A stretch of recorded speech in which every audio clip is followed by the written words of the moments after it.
Okay? Yeah, recording, yeah. All right, this is the second day for the seminar, Introductory Statistics for QSAR modeling. And I will try to talk about today, go back over some aspects that we just quickly stepped through, some points that we talked about last in the first day, and try to develop a little bit more framework of the basic descriptive statistics, inferential statistics, which are where we were touching on last time. Hopefully I can get into some discussion of multivariate measure, concepts of correlation, association, of characteristics between and within objects. And maybe we start on a sort of trivial regression model to present some of the ideas of the modeling in QSAR. In general, the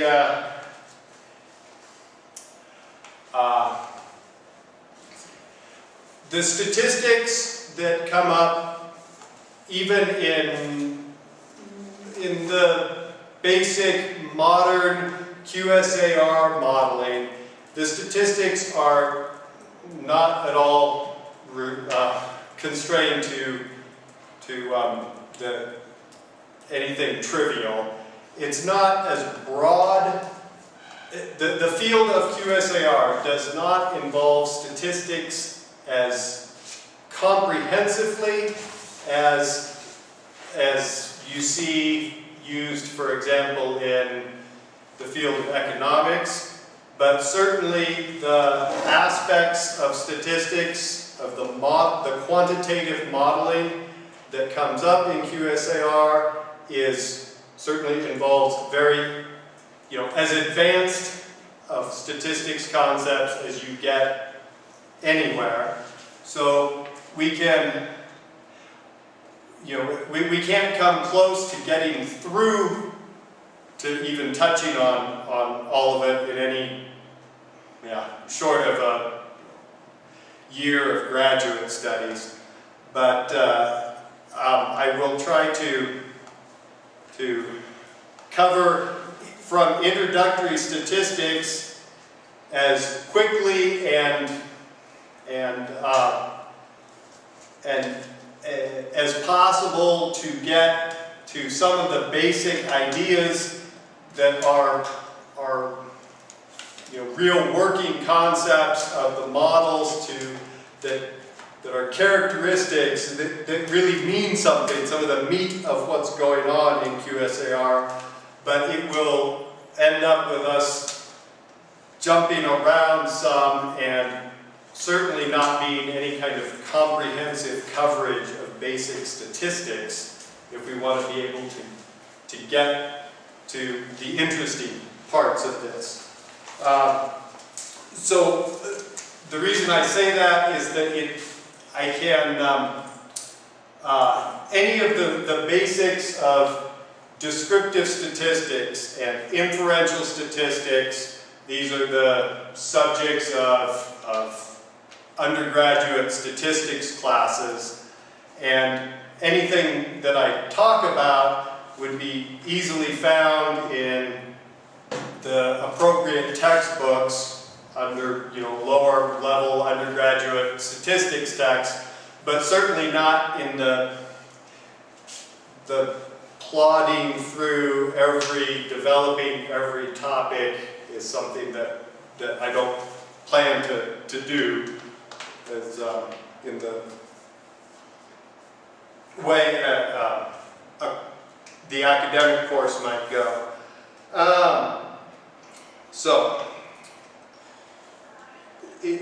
And a necessary result of that is that I will jump around some. I just can't avoid it. I don't know how to try and touch on things and introduce ideas that are ahead of where we can get without just jumping ahead, talking about some things, jumping back, and I will then summarize things in notes that we can later distribute and hopefully provide a little more structure to the flow of what's happening, place some framework on it.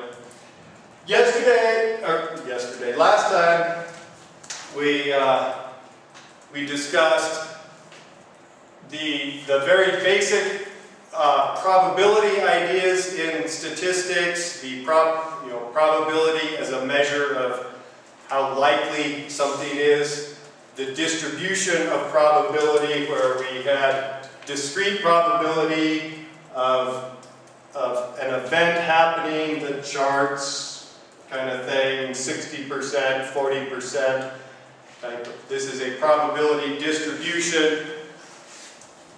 Discrete and continuous probability distribution, something that is often portrayed with a probability density function, like the normal distribution, where there's some measures of a central area, center of the distribution. It might be wide or narrow. There are characteristic measurements called the parameters of a distribution. A normal distribution is characterized by a mean, which is the center of it. A mu is the common symbol, and something sigma, or whatever you wish. Sigma is the common symbol for the standard deviation, which is a measure of the spread of a distribution. There are all kinds of different distribution functions. The normal distribution is widely used for some reasons we talked about, with it being convenient in the mathematics to characterize probabilities that you want, and the central limit theorem that makes it work nicely with the mean of a sample, to be able to make statements of probability about the mean based on a sample. And there are things like, I will just mention, whole classes, whole classifications and families of probability distributions. A very one class of probability distributions is the exponential family, which is where a great deal of the statistical linear models in statistics can work, that you see working on a normal distribution.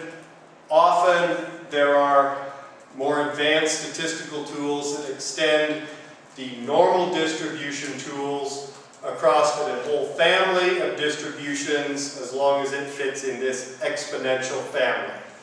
This doesn't mean much to you, I mean, without a lot of theory. That doesn't mean anything, except it's just something to remember that very often if you have normal distribution tools in statistics, there are to be found an extension of that in more advanced statistics that goes across the whole family of functions that logistic regression, Poisson log linear regression, these kind of things that they come up, very much used in QSAR modeling and relate back to the normal distribution. I mean, there's theory connections in the mathematics of it. Let's see. So we looked at the normal distribution in a picture and discussed samples.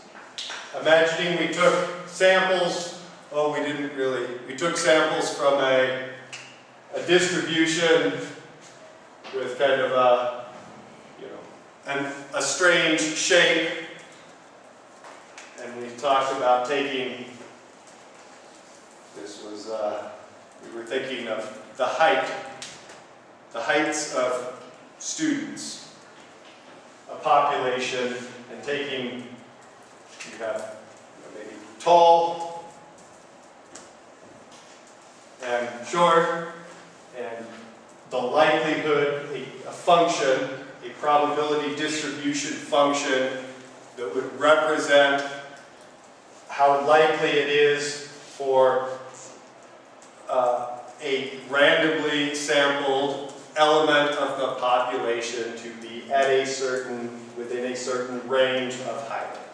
And we talked about taking a sample of many people, 100 people, and thinking that the average height that we see in the sample is characteristic of the average height of people in the population. And with the key thing being that looking at how can it possibly be how could the average height in the population be extremely different from what we see in our sample? You would tend to think that samples have similar characteristics as the population from which it is sampled. And that is the area of inferential statistics that I wanted to kind of say what it was that we were talking about there. So we have descriptive statistics, which is statistics as a function of data. A statistic is a function of data. That's the definition. And descriptive statistics are things like a mean of a sample, a mean of a set of numbers, or the other measures characteristic of the center, or I will draw some pictures here.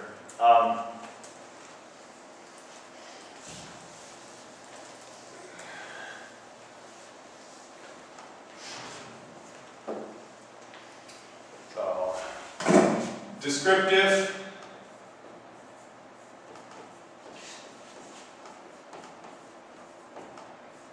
Statistics.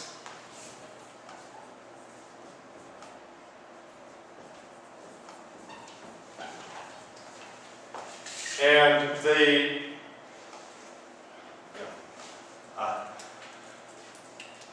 the most common important things are measures of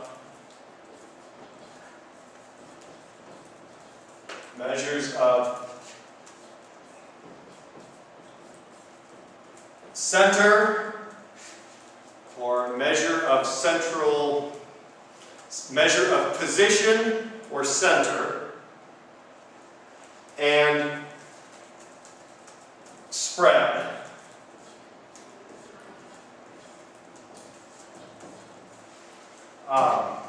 There are lots of different ways of expressing these things, but if you have a set of numbers, a sample that represents height of people, or weights of something, or the value that the instrument tells you based on a measurement of a physical thing. Any kind of set of numbers.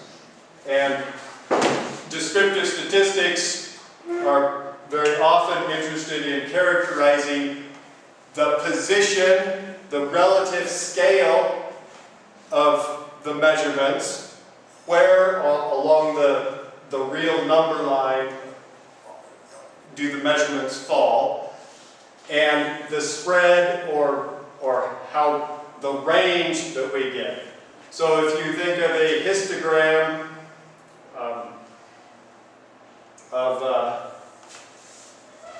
well, starting with something that comes up with similar to a normal distribution, a spread of data. We have some numbers that are here.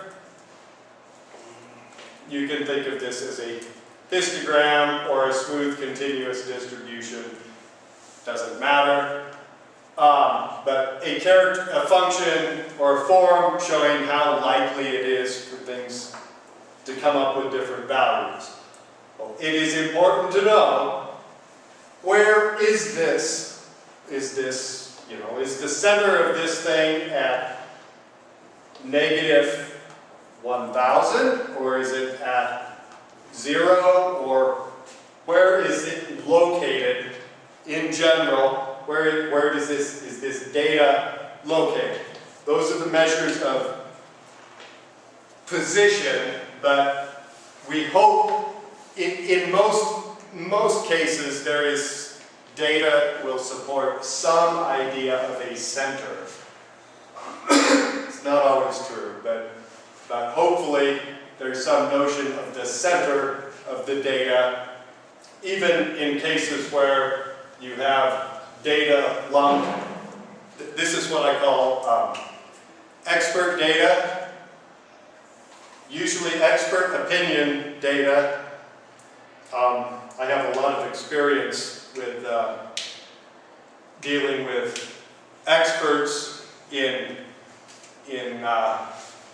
when there's a lot of political controversy in the results, and you get a lot of information that comes in with lots of data here and nothing in the middle and lots over here.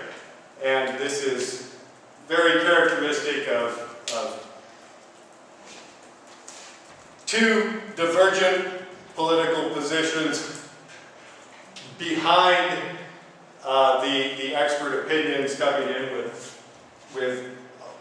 extreme ends and nothing in the middle, but you can still characterize a center of this thing, and you can talk about some notion of spread in terms of just the numerical values. Even if it's the minimum numerical value to the maximum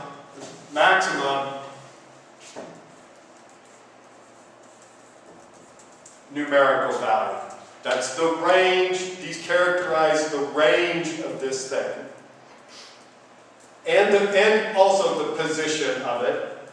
And you have some idea of a center. Center doesn't make a lot of sense in some cases.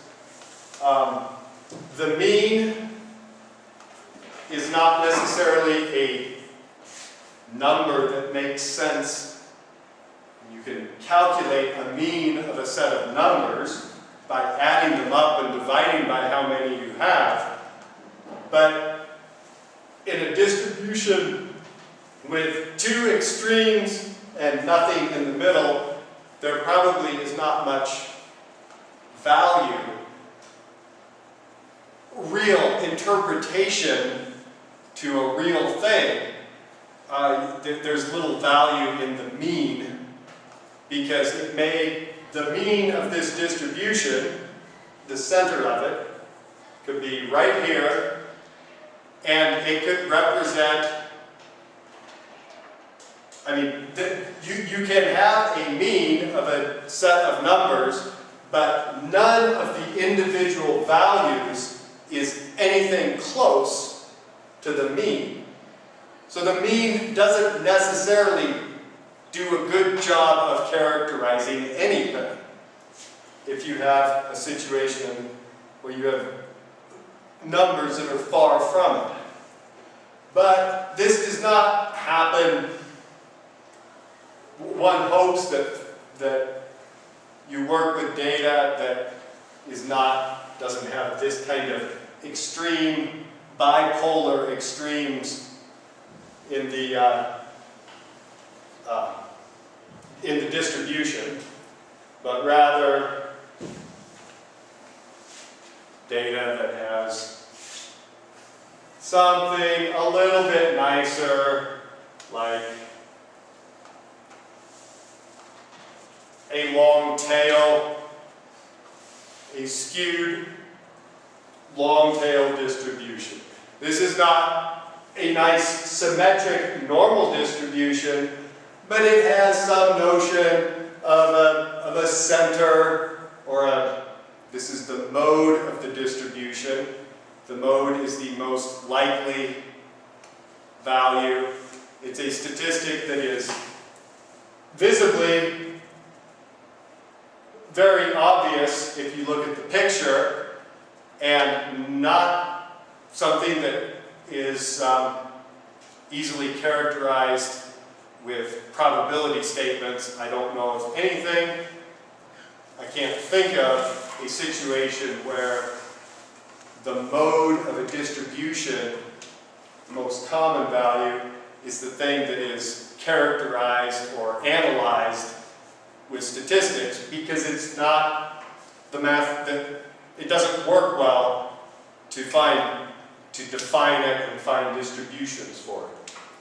But very often, if you have a symmetric unimodal distribution, like a normal distribution, the most common, the most likely point happens to be the mean of the distribution. And if it is in fact symmetric, it will also be the median of the distribution. So we have some various measures. I will, for about the center,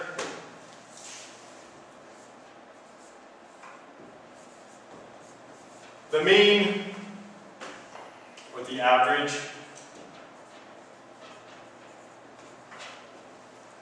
median, mode,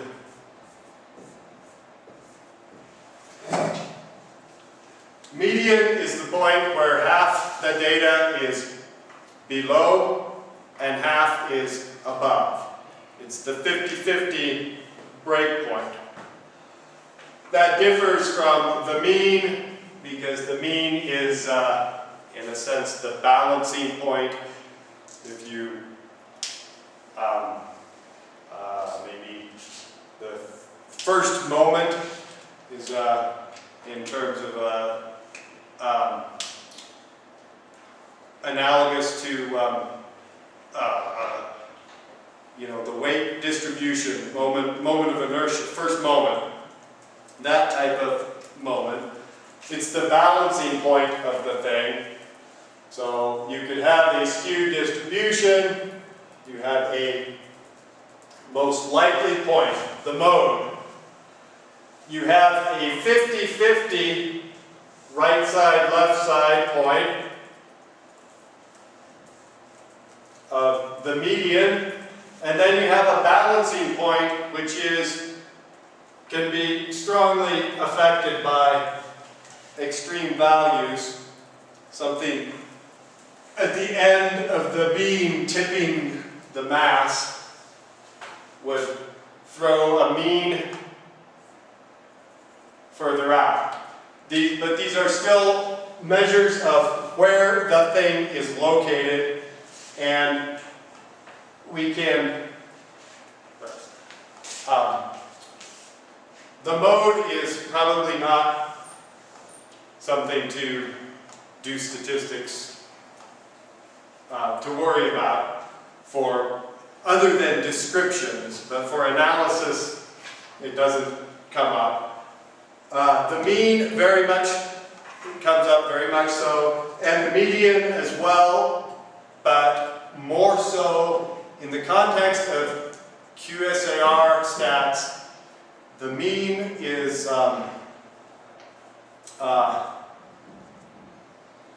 the mean is a type of is a quantile statistic, a percentile. It is the 50th percentile, and it these type of measurements, median and other percentile measurements, the 10th percentile point, the 25th, that's a quartile. The median is the 50th percentile.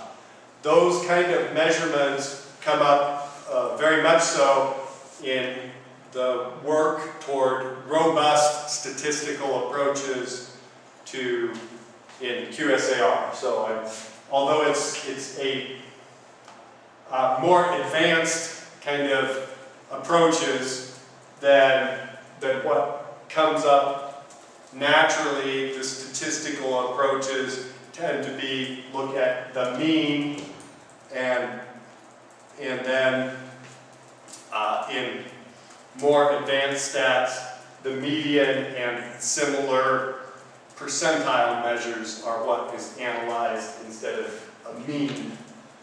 So it definitely, although it's a little more advanced, it definitely comes into play quickly in the QSAR realm. There are many other measures of the center or location, yes, and things like a geometric mean is what, well, there are concepts like a geometric mean which make sense in certain circumstances for certain uses. There's geometric, the typical mean is the arithmetic mean. It's the add up the numbers and divide by the how many numbers you have. The simple mean. Then you have harmonic means and geometric means, and these are things that you can either calculate in complicated ways, or you do a transform of all the numbers and calculate an arithmetic mean and then back transform it. But they're different. They're just different varieties, and I think that the one that probably relates, the thing that probably relates the most would be I don't know if we use the geometric mean is very commonly used as a parameter in the log normal distribution. Certainly that comes up in QSAR, but I'm not sure, I'm not going to talk about it yet because I'm not sure that's the way they talk about it. There's a lot of log scale work that happens that different fields talk about it and using different terminology, so I'm going to just keep it simple for now. Means, averages, measures of location.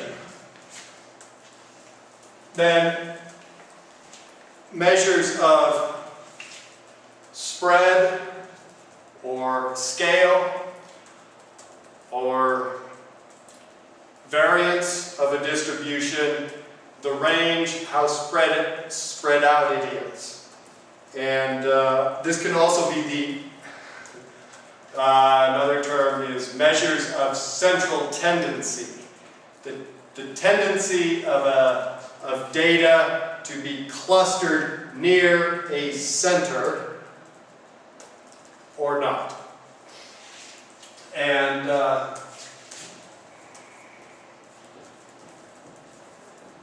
spread, scale,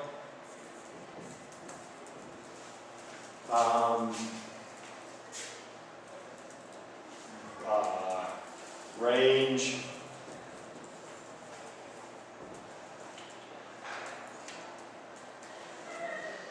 these are the type of feature that is measured, and the most common, like the mean, is the canonical measure of location. The variance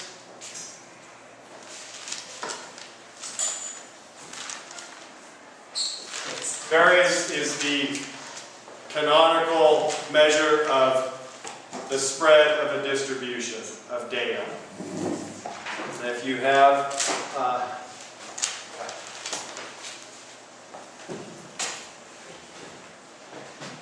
that's a little bit of a bias towards normal distribution type of statistics, but not too much.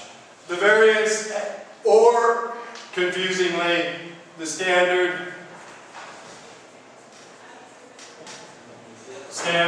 deviation, which the standard deviation is the square root of the variance by definition, and very much people talk about it, use the two terms a little bit loosely, and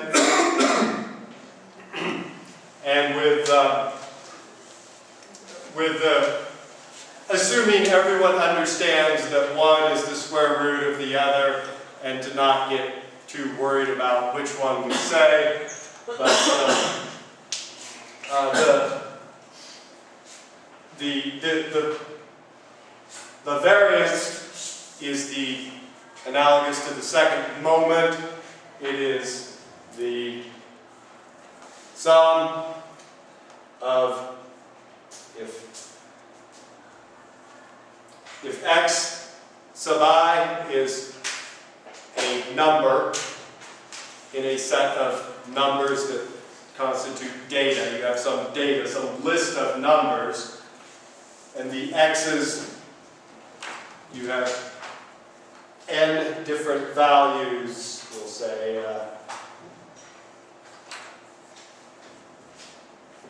you have 20 different values, 20 different x's. And if we first start by measuring the mean of the numbers, of the 20 different numbers, right, we add them up from 1, the I equals 1 to 20 of the x's, and we divide it by 20 for if there's 20 numbers that we're talking about.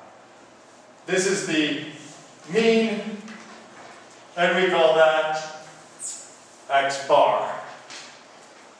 That's very standard statistics terminology, is to write the x, if your data is, if you use x to represent your data, and a bar on top is x bar, and that's the average of the x values.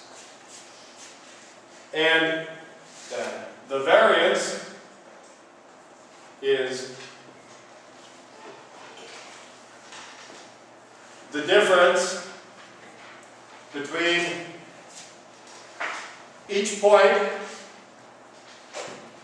and the overall average. So how far away is each individual number from the mean? Square it, add them up, And with some arguments aside, you divide by n minus 1. Add up our n. We have n being 20. We add up our 20 deviants. Each one of those things is the squared deviate for that number. It's how much does it deviate from the mean. Square it, add them up, divide by n minus 1. Now, this is so some people would argue like you need to be a little bit cautious. If you look at Microsoft Excel program and you do the formula, you look up the formula for the standard deviation, the square root of that, or for the variance, it'll sit there and try and confuse you. Do you want the population estimate or the sample, or do you want the formula for the population variance or for the sample variance?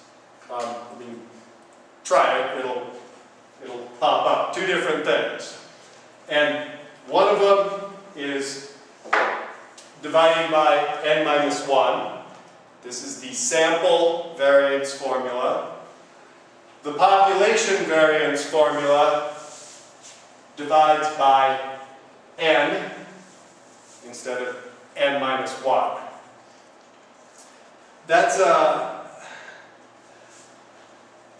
it's all about what you are trying to estimate with this number that you're calculating.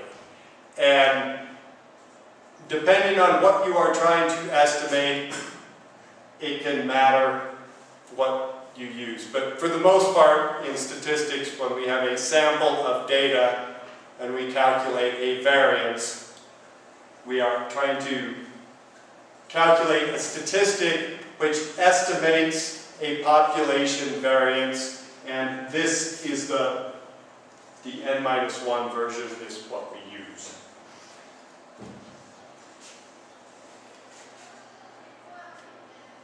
I will draw the picture because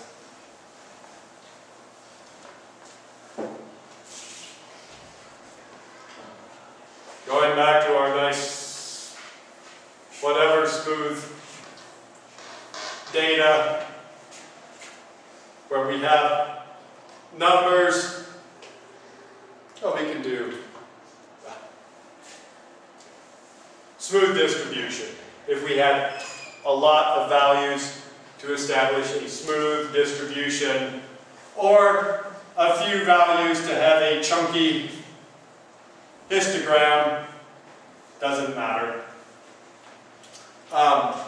This thing, we can compute a mean and call it x bar, about the center of this thing. And if we have data like we have a data point at this value, the difference here, how far away this data point is from the sample mean, is that this part here. A data point minus a sample mean.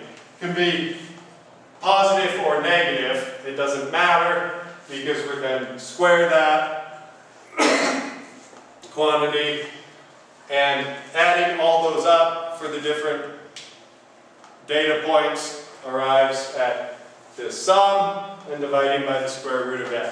So it's really the deviation from the mean squared, added up on average, the average deviation from the mean. This is so the mean is the first moment. it may make more sense to some people if I say, in terms of, if you're like centers of mass and engineering concepts, a first moment is the mean, the variance is analogous to the second moment, and there are higher moments as you go. There's skew and kurtosis. Skew is the one-sidedness of a long tail distribution, lopsided, a skewed distribution. There are measures of skew, and there are measures of kurtosis, which is how flat and sharply cutting off a distribution is.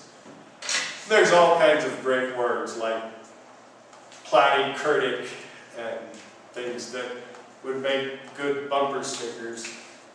But those higher orders measurements beyond the mean, which measures where it is, and the variance or the standard deviation that measures the feature of how much spread there is. Beyond that, there's not a lot of statistics that I mean, it is not common to do statistics on things like the skew or the kurtosis, or I don't even know, fifth moment and beyond. I don't know if there's even words to describe those features. But these are features of a distribution of data.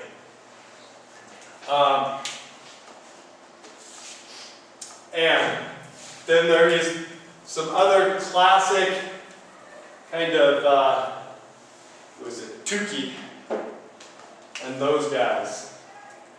The fundamental, the core description of data that comes up is often useful basic descriptors, knowing nothing else of the data, comes in the form of the 5-number summary, or the box plot, which you see very commonly in used and abused all over the place, to portray a distribution where you would have a line and a box and the whiskers. Okay. You can find alternate definitions of this, but a median, a line showing there's a median and a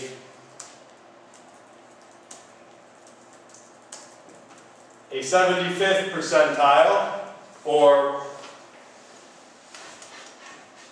the third quartile,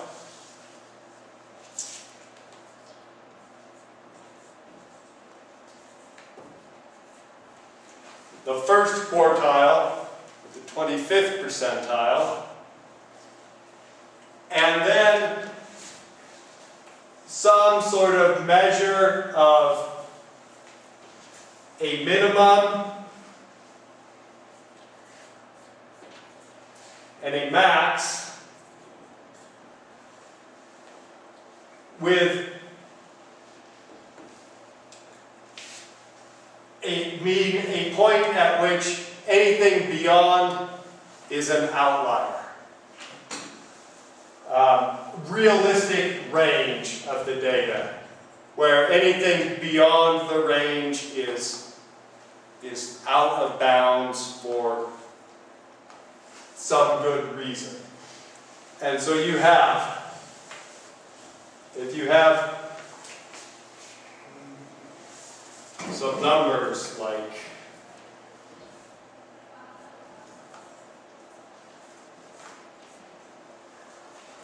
1, 8, 2, 6, 4, 3. Helps to sort them. 1, 2, 3, 4, 6, 8.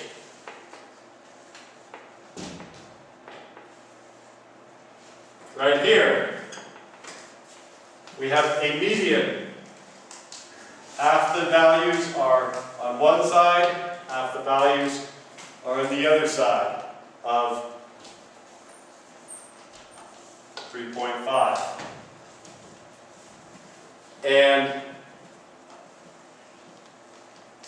half of the data that's nearest the middle half of the data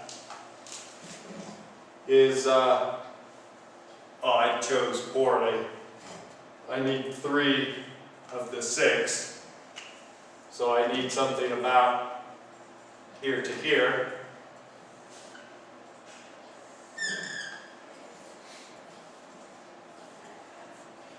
So somewhere close to 6, like 5.5, more than 4, closer to 6.